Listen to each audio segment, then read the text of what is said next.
শুভ সকাল আমার প্রিয় বন্ধুরা, তোমরা সবাই কেমন আছো? আশা করছি তোমরা সবাই খুব ভালো আছো। দাদনামারা ছোট্ট একটা গ্রাম থেকে আমি পূজা তোমাদের সবাইকে স্বাগত জানাচ্ছি পূজার ব্লগ চ্যানেলে। তো সকালবেলা না আজকে ঘুম থেকে উঠতে দেরি হয়ে গিয়েছে, তো ভাবলাম হাঁটতে যাব না, কিন্তু না, তারপর ভেবেতে গেলাম না, হাঁটতে বের হই, যতই দেরি হোক না কেন। তো দেরি করে বের হচ্ছি কারণ আমার একটু মাছ কেনার আছে। তো দেখো আমাদের হাটের দিকে আমি এদিকে হাঁটতে এসেছি, আর এই হলো দেখো এই হলো কবরস্থান। তার পাশ থেকে এরম দেখো সুন্দর একটা ঢালাই ফেলা রাস্তা চলে গেছে। এই রাস্তা ধরে উঠলেই কিন্তু মেন রোড।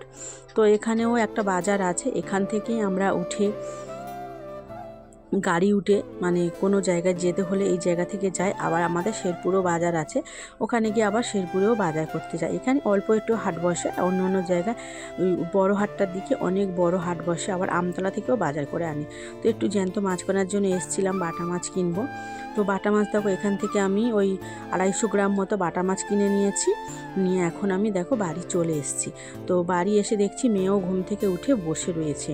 তো মেয়েকে বলছি কি খাবে, মেয়ে কিছুই কিন্তু খেতে চাইছে না। ফ্রিজে দেখলাম, তো ওর বাবা অনেক দিন হয়ে গিয়েছে, 3-4 দিন আগে রুটিগুলো এনেছিল, ফ্রিজের মধ্যে রেখে দিয়েছিলাম, তো নষ্ট হয়ে যাবে জানো তো রুটিগুলো না খেলে।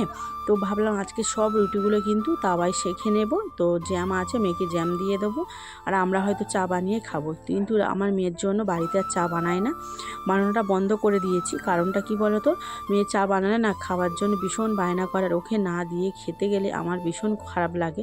তো এর জন্য আমরাও খাই না, আর ওকেও চা দেবো না। তো দেখো মেয়েকে দিয়েছি কটা রুটি, আমি ওকে সেঁকে দিয়েছি। ও জ্যাম নিজে নিজে লাগিয়ে নিয়েছে, আর কটা বাকি আছে আমিও সেটাই দেখো জ্যামটা লাগিয়ে দিচ্ছি। তো যখন ব্যাংকে গিয়েছিলাম, তো টাকা তুলেছিলাম, তখন এই জ্যামটা কিন্তু মেয়েকে কিনে দিয়েছিলাম। তো কয়েকদিন হয়েছে, জ্যামটা বেশি দিন হয়নি। তো জ্যামটা শেষ হয়ে গিয়েছে, আবারও জ্যামটা এনে দিতে হবে। ফ্রিজে কিন্তু বাটারও রয়েছে, ও কিন্তু বাটারটা পছন্দ করে না, ওই জ্যাম দিয়ে রুটিটা বেশ পছন্দ করে। আর পছন্দ করে কি বলো তো, ওই যে ডিম টোস্টটা বানিয়ে দিলে এটাই পছন্দ করে। কদিন হলো আর ডিম টোস্টটা খেতে চাইছে না, শুধু জ্যাম রুটিটাই খাচ্ছে। যেহেতু ওর ভীষণ শরীর খারাপ হয়েছিল, তো ওকে আর রিচ জিনিস কোনো কিছুই খাওয়াচ্ছি না, যেহেতু অনেকবার বমি করেছে। এখন ভালো আছে, কিন্তু কোনো জিনিস খেতেই পারছে না। তো দেখো ও রাস্তায় বের হয়েছে, আর আমাদের পাড়ায় একটা বাচ্চা জানো তো এভাবে আইসক্রিম বানিয়ে খাচ্ছিল। তো ও রাস্তা দিয়ে যাচ্ছিল, যেতে যেতে দেখেছে, তো ও এভাবেই আইসক্রিম বানিয়ে খাচ্ছে। তো আমি ওকে বললাম ঠিক আছে, বাড়িতে গিয়ে তোমাকে আইসক্রিম বানিয়ে দেবো। তো রসনা দিয়ে তার মধ্যে অল্প একটু চিনি দিয়ে দেখো আমি গ্লাসের মধ্যে রেখে দিলাম।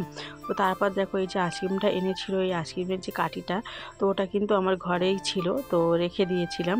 তো তার মধ্যে একটা কাগজ দেখো মুখে লাগিয়ে, কাটা লাগিয়ে ডিপ ফ্রিজের মধ্যে দেখো আমি দিয়ে দিয়েছি। তারপর দেখো মুড়ি খাবারের জন্য প্রেশার কুকারে করে একটু আলু সিদ্ধ সিদ্ধ মতো তরকারি বানাবো। তো প্রেশার কুকারে দেখো তেল দিয়ে দিয়েছি। তো তারপরে দেখো আমি সরু সরু করে আলুগুলো কেটে রেখেছি। যেহেতু এই জলতার মধ্যে না বেশি ভাজাভুজি বা ভালো করে না হতে চায় না, ভীষণ দেরি হয়। তারপর একটা তেলের ব্যাপার আছে, তো গ্যাসটা না অনেক আয়দায়, 1 কিলো গ্যাস। তো তেলটা হচ্ছে লিটার হিসেবে, তো তেলে না ঠিক মতো পোষায় না। তো 1 লিটার 2 লিটার তেল আনলে আমার 5 দিন মতো রান্না হয়, বেশি রান্না হয় না। তো আমাদের মধ্যবিত্ত পরিবারের সংসার, তো বেশি বিলাসিতা না করে, তো সংসারকে একটু যাতে সাশ্রয় করতে পারি সেই চিন্তাটা কিন্তু আমাদের মেয়েদেরই করতে হয়। তো দেখো আমাদের পাশে কেউ থাকে না, দুজন দুজনের পাশে কিন্তু দাঁড়িয়েই সংসারটাকে এভাবে দাঁড় করিয়েছি একটু একটু করে। না আমাদের পাশে কিছুই ছিল না, সাধারণত জীবনযাপন করছিলাম, একবেলা খেতাম একবেলা কিন্তু খেতাম না। তো শুধুমাত্র একমাত্র ভগবানের আশীর্বাদ ছাড়া আমরা এই পথে কিন্তু এগোতেই পারতাম না।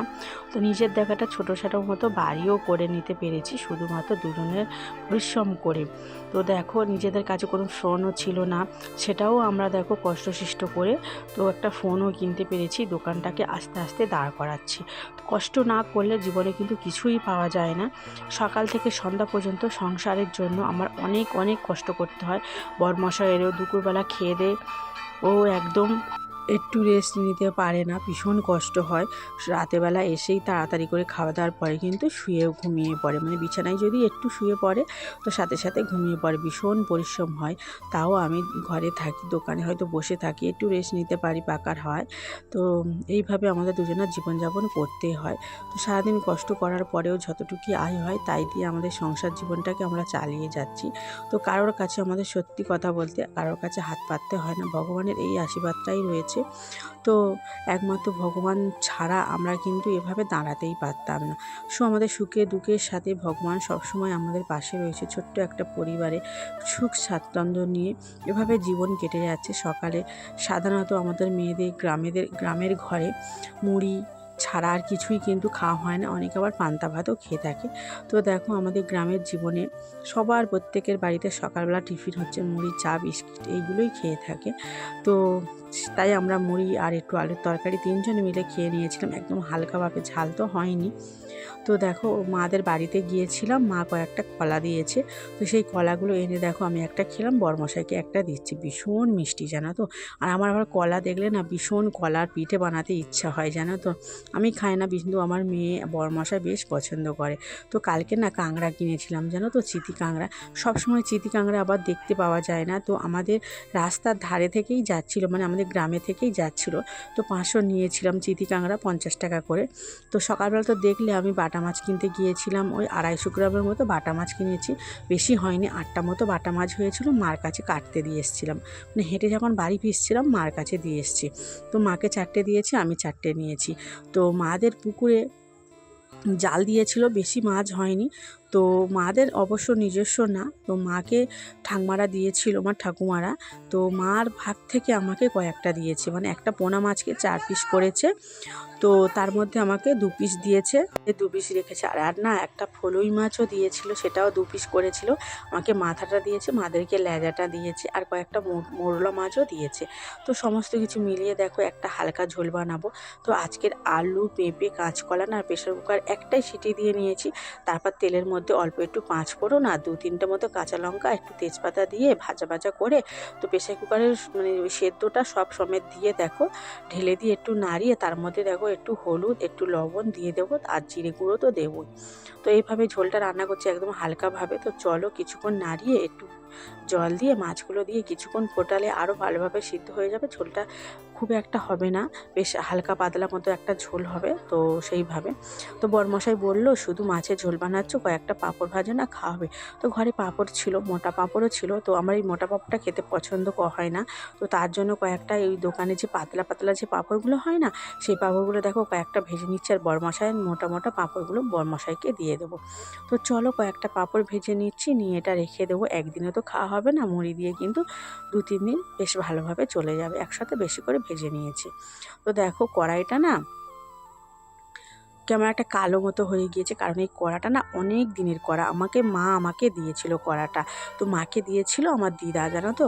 এই কড়াটা অনেক দিনের পুরানো, তো তো উনুনে রান্না হতো সবসময়, পুড়ে পুড়ে গিয়ে এরকম অবস্থা হয়ে গিয়েছে। কড়াটা কিন্তু ভালোই আছে। কড়াটা আমি মেজে না একদম সাদা করতে পারি না, তো যা আছে তাতেই রান্না করি। তো তারপর দেখো মেয়ে কিন্তু মাদের বাড়িতেই ছিল, মেয়েকে আনতে গিয়েছিলাম। মা ওই দেখো কাঁকড়ার ঝাল দিয়েছে আর শাক ভাজা, ওটাই দিয়ে দুপুরবেলা ভাত আমাদের খাওয়া হয়ে গিয়েছে। তো এখন না 9:30 মতো বাজে, দোকানটা বন্ধ করে দিয়েছি।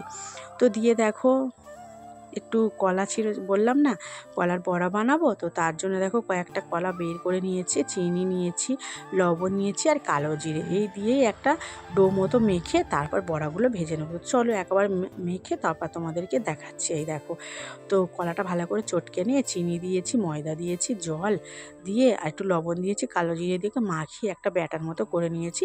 কড়ার মধ্যে তেলটা বসিয়ে দিয়েছি, যেহেতু দেখো জনতাই তো একটু ধীরে ধীরেই তো হবে, তো খুব ধিকি আঁচেই হবে তো বড়াগুলো। তো চলো এই ভেবেছি ছোটো ছোটো করে বানাবো না, বেশ একটু বড় বড় আকারেই ভেজে নেবো। তো দেখো আমি অনেকটা পরিমাণ তেল দিয়েছি, যেহেতু একটু ডুবো তেলে বেশ ভালোই ভাজা যায়। তো চলো মেয়ে ঘরের মধ্যে আছে, আর ভালো করে দেখো দৌড়টা লাগিয়ে দিচ্ছি ছিটকিনিটা, যাতে না হাওয়াটা যাতে না লাগে।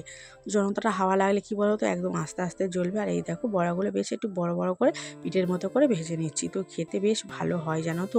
আর এই কলাগুলো এতটা মিষ্টি, চিনির মতো মিষ্টি জানো তো। কলাগুলোও বেশ খেতে ভালো লাগছে। আমার না কলা বেশ পছন্দ হয় যেন।